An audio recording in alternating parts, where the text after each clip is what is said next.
Okay, ladies and gentlemen, we're going to be talking about some players that people are panicking on right now. I mean, we've already had like 20 questions in our last video's comment section regarding Mike Evans, so there are a few names that we need to get to on this list. But before we get to them, make sure you drop a like on this video, subscribe to the channel if you play fantasy football.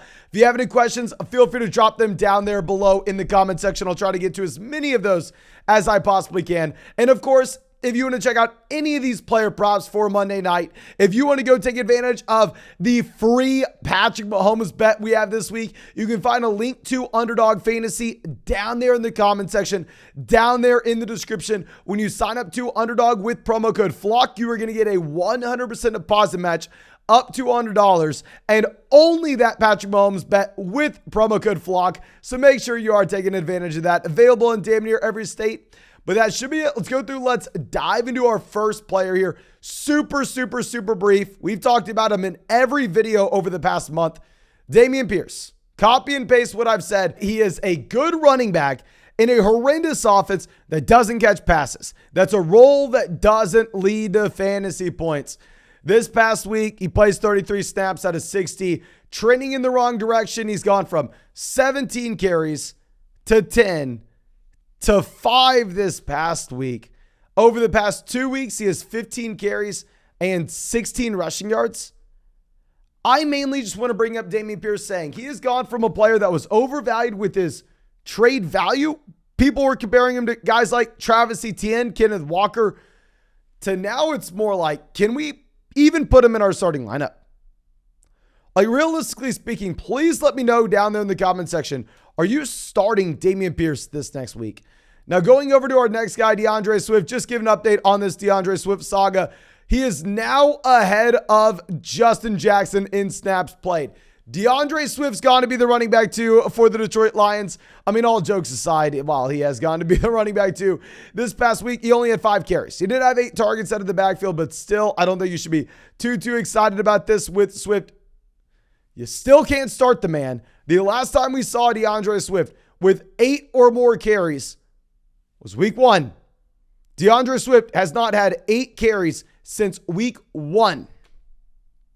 So just give you an update on Swift in case you forgot. Do not put him in your starting lineup. We'll reevaluate once we actually get double-digit carries from him. Going over to our next guy, Saquon Barkley is another name we've seen a lot of people panic with.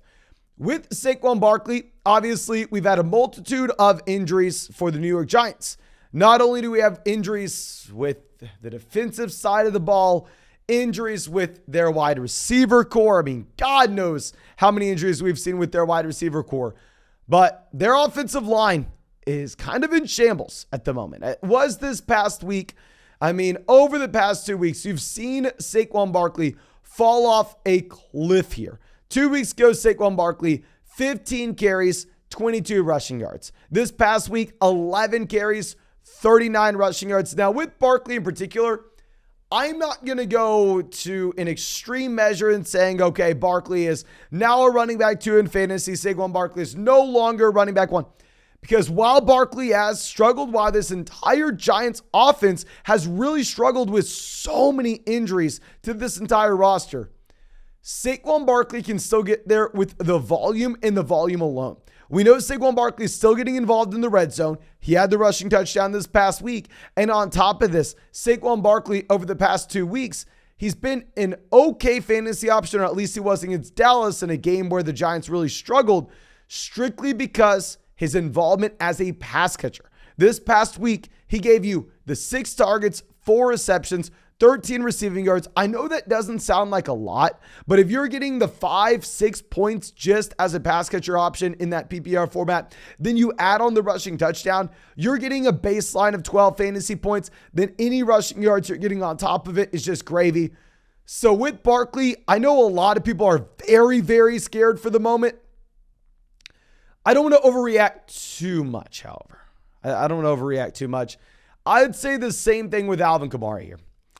With Kamara, people were smart enough to know that they should have been very concerned in a super tough matchup here going up against the 49ers. We had God knows how many people in the live chat, in those live streams, asking us, should I bench Alvin Kamara for player X? And We said no. We said start Alvin Kamara, put him in everywhere you can, and we'll throw Chris Olave on this list as well. And while, yes, they disappointed this week, while, yes, you were correct to want to avoid Alvin Kamara, I was wrong. Going forward, is this something we should be worried about? I would make an argument no. I would make an argument going forward, Olave and Kamara are still must-start guys. Kamara is still going to be a running back 1. Olave is still going to be a high-end wide receiver 2. If we're looking at the underlying volume, you had the 9 targets going to Chris Olave. If you're looking at Alvin Kamara, you had 7 targets. Like, even when Kamara gives you a horrendous game where Alvin Kamara has 13 rushing yards, I'm pretty sure I could go out there and get 13 rushing yards. Not against the 49ers, but I mean, hell, maybe if we were playing the Houston Texans.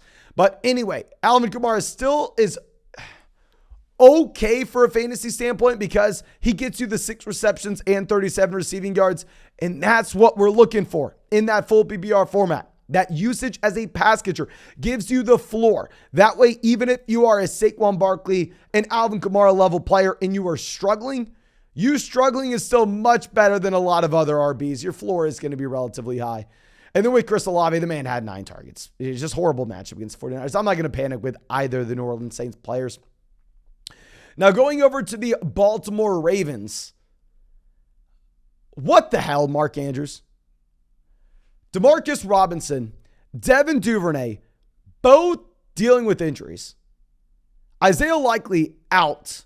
Rashad Bateman out.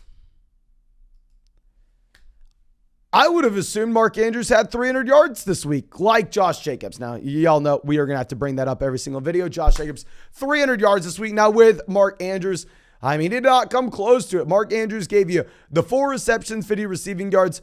Josh Oliver, of all players, former Jacksonville Jaguar here, came through with the 4 receptions, 76 receiving yards. Josh Oliver is the guy with the receiving touchdown. If we look at the underlying numbers here, I mean, Andrews did play 61 snaps. Andrews ran 35 out of 37 potential routes. Mark Andrews led the team in targets as well. So Andrews had all the volume. I mean, I don't freaking know what's going on with Mark Andrews here. I mean, the last time we had a very good Mark Andrews game, like the last time you started Mark Andrews and you were like, hell yes, was back October 16th, about 6-7 weeks ago. I still am viewing Mark Andrews as that elite level tight end. Obviously, he is not going to be in the same tier. He is not the same caliber as a Travis Kelce.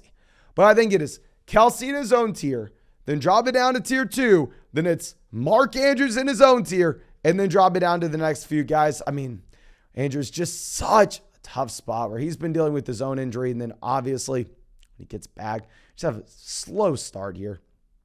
Now going over to someone that I took the more than 41.5 receiving yards on Underdog this week, and it did not hit. Donovan Peoples-Jones. Like, I'm sorry if you followed us on Underdog, you took the 41.5 receiving yards.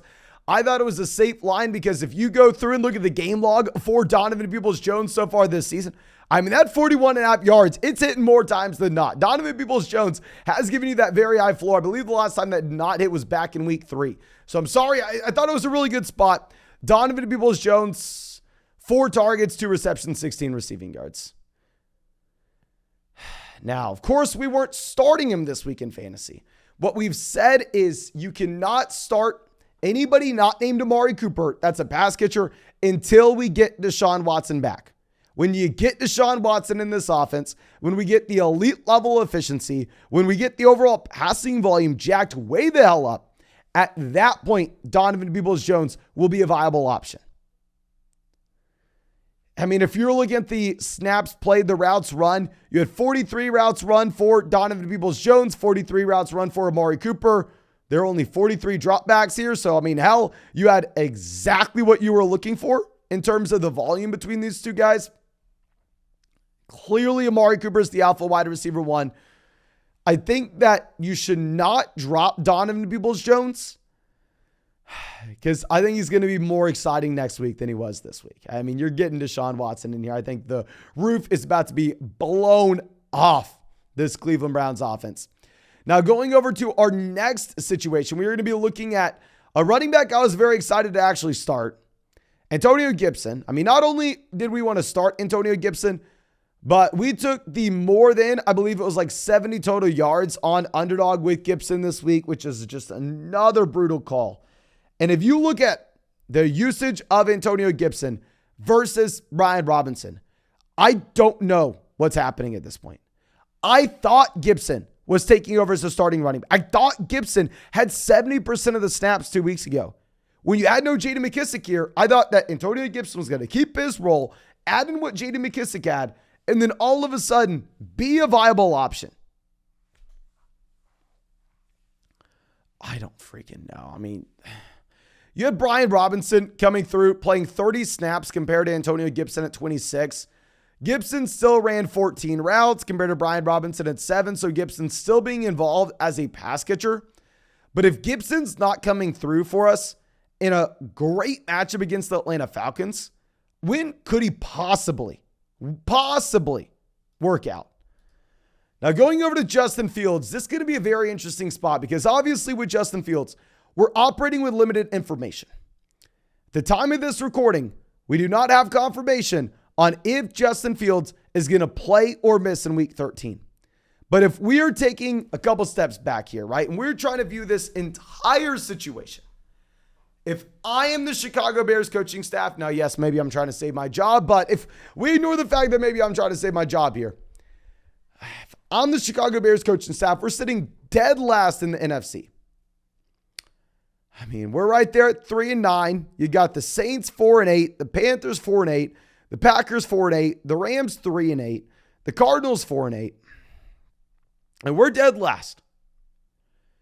Not only do we have Justin Fields currently injured with a shoulder, which you know Justin Fields is that rushing quarterback. Justin Fields is the running back one for the Chicago Bears. So Justin Fields is not someone you want playing through an injury, especially if it can get worse. So not only do we have that injury, but we have Khalil Herbert on the IR. We have Darnell Mooney now out for the season. We had both Equanimeous St. Brown and Chase Claypool getting banged up. So if I'm that coaching staff and I'm looking this far back, I'm going, okay, am I going to risk bringing Justin Fields back? Risk it. For what? So we can lose games in style? That would be the only reason you bring Justin Fields back in, so you can lose games in style. I would not be surprised if they are extremely cautious with Justin Fields. If we don't see Justin Fields for quite some time, even if Justin Fields were to come back in, if he doesn't rush the ball as much as we've seen in the past, and also if we remove his top passing down option, it's going to be a tough spot to be in. Now, going over to Mike Evans, everybody is panicking on Evans. If you look at how long it's been since Mike Evans scored a touchdown, if you look at the touchdown rate for Mike Evans this season, it has to be his career low. Over the past 3 years, Mike Evans has had a touchdown rate hovering a little over 10%, leading the NFL in touchdown rate. That means out of every 10 targets on average, one of them were going for a touchdown. Now, you have Mike Evans not scoring any touchdowns whatsoever, but the volume's actually been here. It's a little surprising. Like if we go through and look at the past 5 weeks for Mike Evans, you have 15, 11, 11, 6, and 9 targets. Now, of course, this past week, you only have 2 receptions for 31 receiving yards, so it's a disgusting game. You get nothing from Mike Evans. This is another freaking player that we took the more than yard on underdog. Just embarrassing ourselves out here. But anyway, if we are taking a step back and looking at the Evans volume, looking at the Evans touchdown rate that we've had over the past 3 seasons, I'm not saying that Mike Evans all of a sudden is going to still be able to get to a 10% touchdown rate this year. Hell no. Mike Evans would have to start scoring 2 touchdowns a game. That's probably not going to happen. But for Mike Evans to go from one extreme to fall off a cliff, going from the best touchdown scorer in the NFL to one of the worst, I don't buy into that. I think that we are just looking at some small sample variance. I think while Evans, of course, is a wide receiver, you have to lower down your expectations. I mean, we have Godwin dominating with 12 receptions, 110 receiving yards in the receiving touchdown, while Evans does nothing. Godwin's the wide receiver 1 here. You have to move Evans down your expectations. Instead of Evans being that low-end wide receiver 1, I think he projects to be more so a mid-wide receiver 2. But because the underlying targets are there, I'm willing to bet that the touchdowns come back for Mike Evans. We've seen them historically. We know touchdowns are the most volatile statistic in fantasy football. Maybe I'm fooling myself, but it is what it is. I'm fooling myself into Mike Evans. Now, I think that's all I got for you. Of course, thank you so much for checking out the video. If you enjoyed it, go down there, drop a like, subscribe to the channel if you play fantasy football. If you have any questions, feel free to drop them down there in that comment section. And also in that comment section, you can find a link to Underdog Fantasy with all these player props. And only for people who use promo code FLOCK are you going to get the free Patrick Mahomes player prop this week, more than less than half a passing yard. Super excited about that. If you have not signed up for Underdog yet, it's not too late to take advantage of that. And also, when you sign up with promo code FLOCK, they're going to match your first deposit dollar for dollar up to $100. So make sure you're taking advantage of that. Available in damn near every state. But thank you again. I truly do appreciate you. I hope you have a great day and hope we get to see you in the live stream tonight.